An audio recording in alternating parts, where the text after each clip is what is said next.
HEC Ranchi ही नहीं बल्कि झारखंड के लिए स्वाभिमान से कम नहीं। राष्ट्रीय जनता दल झारखंड प्रदेश एचईसी के सुनहरे दिन लौटने के प्रयासरत है। उक्त बातें झारखंड राजद के वरीय नेता संजय यादव ने आज एक संवाददाता सम्मेलन के दौरान मीडिया प्रतिनिधियों से बात करते हुए कही।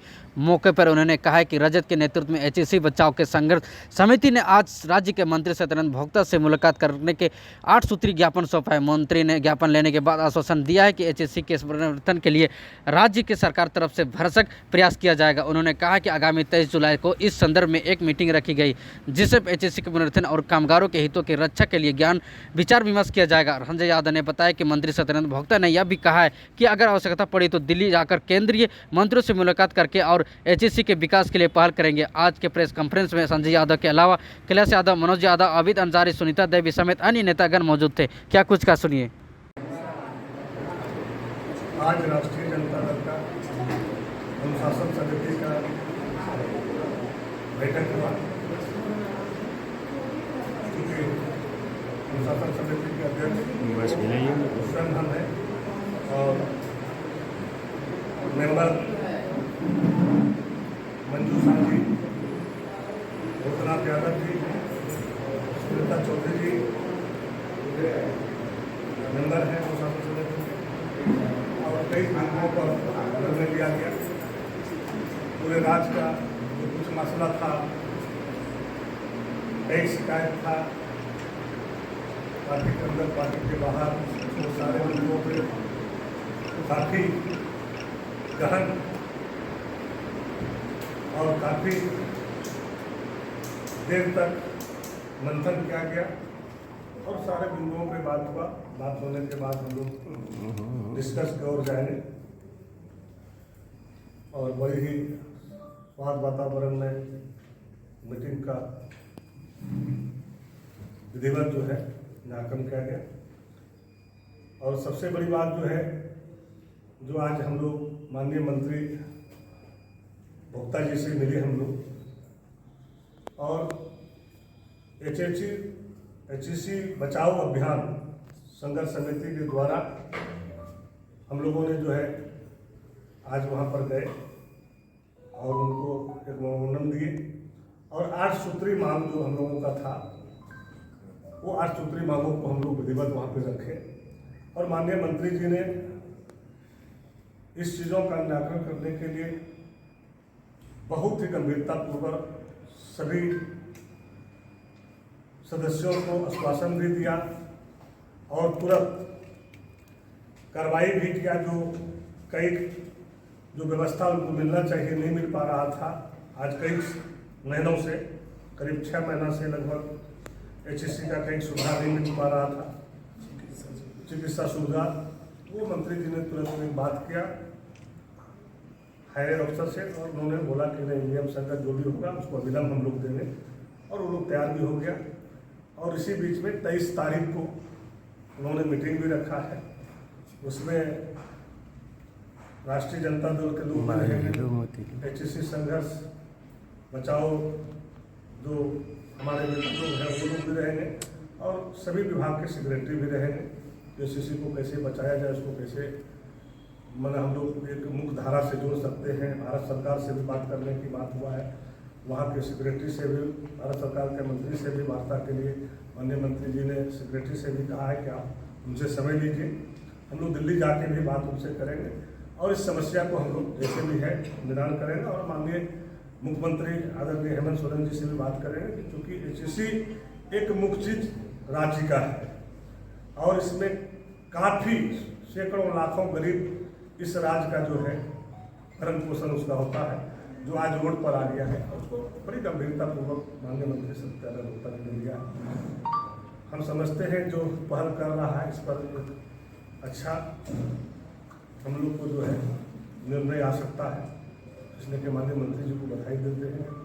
संघीय अनुशासन समिति की जो बैठक हुई उसमें पार्टी के अंदर से मिली है कि इन चीज़ों को सुधार करने की जरूरत है। अभी तो कुछ जो बातें थी, जो सारे लोग बहुत दिन से अनुशासन समिति का मीटिंग नहीं हुआ था, कई लोगों को कई मुद्दा पर था शिकायत, वो सारे बिंदुओं पर हम लोगों ने करके देखे हैं और उस पर जो है अभी आपस में हम लोग डिस्कस किए हैं। फिर इसको आप लोगों को बताने का काम लोग करेंगे।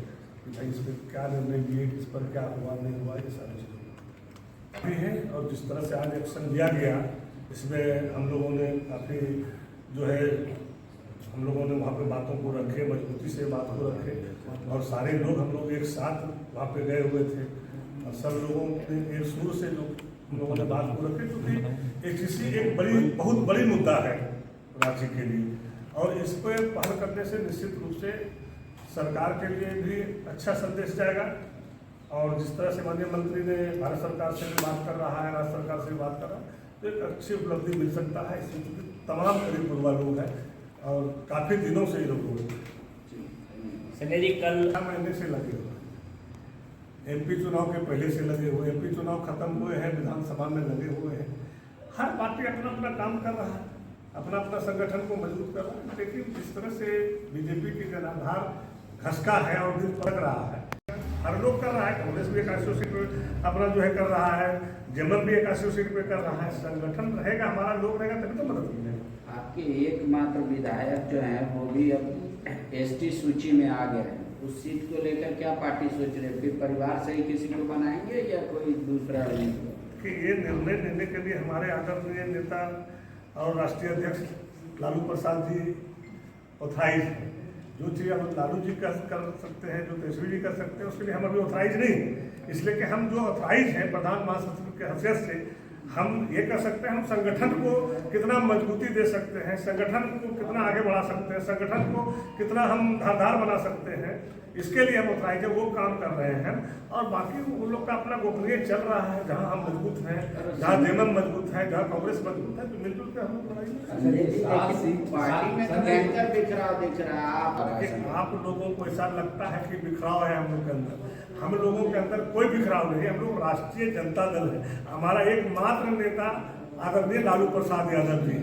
वहाँ से जो फरमान जारी होता है नेता का, उस पर हम लोग तमाम झारखंड के तमाम नेता एकजुट होकर मिलजुल करके काम करते हैं। पर वो निर्देश भोक्ता जी के लिए लागू नहीं होता। भोक्ता जी के लिए भी है। अभी आप भोक्ता जी यहाँ आए थे, गए हैं, ऐसा थोड़े भोक्ता जी पार्टी का कहाँ दिखे भोक्ता जी पार्टी का काम कर रहे हैं। चूंकि गठबंधन था, तो गठबंधन के धर्म में जब हमारे यहाँ कल्पना सोरेन जी आ रहे हैं, तो भोक्ता जी को भी तो साहेबगंज जाना है, जमशेदपुर जाना है, रांची में जाना है, हजारीबाग जाना है, गिरिडीह जाना है। चूंकि वो भी एक सरकार के पार्ट है और सरकार में है, तो सभी इंडिया गठबंधन है, तो स्वाभाविक है हमारा मंत्री तो हर जगह जाएंगे। अपना घर छोड़ते, अपना घर का छोड़े थे हम लोग। अध्यक्ष प्रधान महासचिव पूरा कमान संभाल लेते हैं पलामू में, जहाँ आवश्यकता थी वहाँ था, नॉमिनेशन में थे। ये कोई निर्णय नहीं हुआ है। अभी जो दायित्व हम लोग को दिया गया है, उस पर हम लोग काम कर रहे हैं। प्रदेश अध्यक्ष जी भी पलामू की श्रेणी में लगे हुए हैं, हजारीबाग में भी लगे हुए हैं हमारे लोग, हम लोग संथाल परगना में लगे हुए हैं, जमशेदपुर में भी लगे हुए हैं सारे लोग। तो अभी हम लोग तो इस संगठन पे काम कर रहे हैं। जब सीट बंटवारा पे आएगा तो फिर नेता निर्णय लेगा। हम लोग भी बताएंगे कि हम कहाँ मजबूत हैं, कहाँ लड़ सकते हैं, कहाँ जीत सकते हैं, कहाँ हमारा जो है दोस्ताना संघर्ष हो सकता है, या कहाँ हमारा जो गठबंधन के लोग हैं वो कहाँ जीत सकते हैं, उसको कितना मजबूती हम दे सकते हैं। उसके लिए हम लोग काम कर रहे हैं। जवाब ऑलरेडी जनता खुद जान रही है कि जब हमारी सरकार बनी तो कोरोना काल ने ही 2 साल बीत गया। 2 साल हम लोगों का उसमें बीत गया, और सारे लोगों को बचाने में जिस तरह से माननीय मुख्यमंत्री हेमंत सोरेन जी ने काम किया है कोरोना काल में, ये किसी लोगों से छिपा हुआ नहीं है। और आप लोगों ने ही खुद दिखा रहे थे कि पहला मुख्यमंत्री देश का कोई होगा जो बाहर में रहने वाले को प्लेन से हो, ट्रेन से हो, उसको सारा जो है खाना खिला करके उसके घर तक पहुँचाया, फ्री में लाना, जो एकदम भयावह स्थिति, लोगों को जान बचाना मुश्किल था, एक दूसरे से लोग बात नहीं करता था, दूसरे में सटता नहीं था। वैसे परिस्थिति में माननीय मुख्यमंत्री जी ने जाके रेलवे स्टेशन पे, एयरपोर्ट में जा करके कैसे अपने लोगों को बचाए हैं। उनको मरने का भी डरने लगा कि इस तरह से। तो युवा को यही बताएंगे कि कोरोना का रोना था, इसीलिए काम चल रहा है, इसमें कई निर्णय लिया गया है। ऐसा थोड़े, काम भी काफी हुआ है, और जो बचा कुचा अभी समय है, आप लोग देखिए ना आगे क्या होता है। अभी 3 महीना बहुत है समय काम करने के लिए।